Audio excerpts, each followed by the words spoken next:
জামাত ইসলামীর সাথে মতবিরোধ থাকতে পারে, কিন্তু জামাত ইসলামী কোন ইসলামী দল নয়, এমন কথা পৃথিবীতে কোনো রাষ্ট্র পর্যন্ত বলতে পারে না।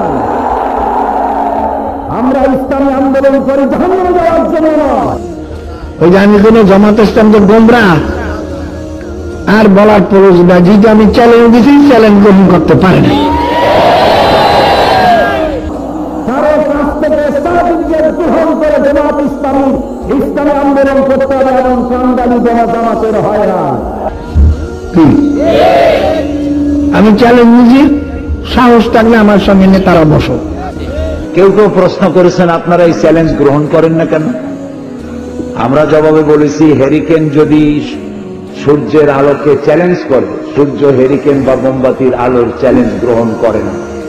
কত ফসকি ফসকির পাশে পাশে লাগাইয়ে দেয়, কেন লাগবে? নেতাদের লাগবে না। বাইরে 1 লক্ষ কর্মীর সঙ্গে বসলেও কোনো ফয়সলা হয়নি। হ্যাঁ, কাজে আমি যেখানে সেখানে বসবো কেন? এককালে তারিখ দিয়া, যেহেতু আন্তর্জাতিক ব্যাপার, একটা রেডিও টেলিভিশন এলান করিয়া পল্টন ময়দানে বসো, নাহলে ভয় আছে লোকের, মারামারি ভয় আছে।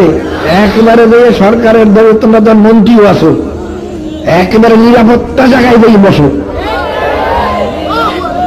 কথা ঠিক না? আমি তো সবসময় তৈরি। কাজে ওদের বাতিল, ওই জন্য আর কিছু লাগবে না। আপনাদের খালি জবাব একটাই, 23/9/99 তারিখ 23/9/99 তারিখ আমি দস্তখত দিয়ে দিয়েছি, আমি বসতে রাজি আছি। এবং যে কোনো শর্ত লাগাইছি, তার মধ্যে একটা শর্ত ছিল, যদি আমি ওটাকে অনেস্টাবি দল বলে প্রমাণ করতে না পারি কোরআন হাদিস দিয়ে, তাহলে আমি ওই বৈঠকই আমার দল সহ সব জামাতে ঢুকে যাব। এমন কথাও বলা হচ্ছে জামাত ইসলামী কোন ইসলামী দল নয়। সে কথাও তিনি প্রশ্ন করেছেন যে একজন পীর সাহেব বলেছেন জামাত ইসলামী দল, তা যদি তারা প্রমাণ করতে পারে তাহলে আমি তওবা করে তাদের দলে যোগ দেব। আমরা বলেছি যারা এরকম কথা বলেন তাদের খাসলাত পরিবর্তন না করলে আমরা এইসব লোক জামাতে তওবা করলেও নেই না। জামাত ইসলামী কোন ইসলামী দল নয়। এই জাতীয় জামাত ইসলামী দল, এইটা কারো কাছ থেকে ফতোয়া নিয়ে তারপর ইসলামী আন্দোলন করতে হবে, জামাত ইসলামীর এরকম কোন কাঙ্গালি কল্পনা পড়ে না। কেউ কেউ প্রশ্ন করেছেন আপনারা এই চ্যালেঞ্জ গ্রহণ করেন না কেন? আমরা জবাবে বলেছি, হেরিকেন যদি সূর্যের আলোকে চ্যালেঞ্জ করে, সূর্য হেরিকেন বা মোমবাতির আলোর চ্যালেঞ্জ গ্রহণ করে না। জামাত ইসলামী সারা বিশ্বে পরিচিত স্বনামধন্য কোরআন সুন্নাহ পূর্ণাঙ্গ অনুসারী একটি ইসলামী দল। লক্ষ কোটি জনতা এর সাথে সামিল আছে। সুতরাং জান্নাতের চাবি কোনো পীরের হাতে নয়, তথাকথিত কোনো মুফতির হাতে নয়, জান্নাতের চাবি আল্লাহর কাছে। একটাই হোক, যদি মৌলুদি গোমরা হয় তার বই পুস্তক সব কিছু বাদ দিতে হবে। আর যদি মৌলুদি হক হয়, আমরা সবাই মৌলুদির মতবাদ সব গ্রহণ করবো ইনশাআল্লাহ। কি বলেন, কথা ঠিক না?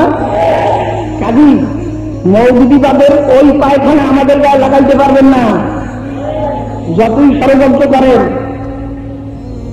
আশ্চর্যের বিষয়, দুঃখের বিষয়, একজন পীর নামের কলঙ্ক ধর্ম ব্যবসায়ী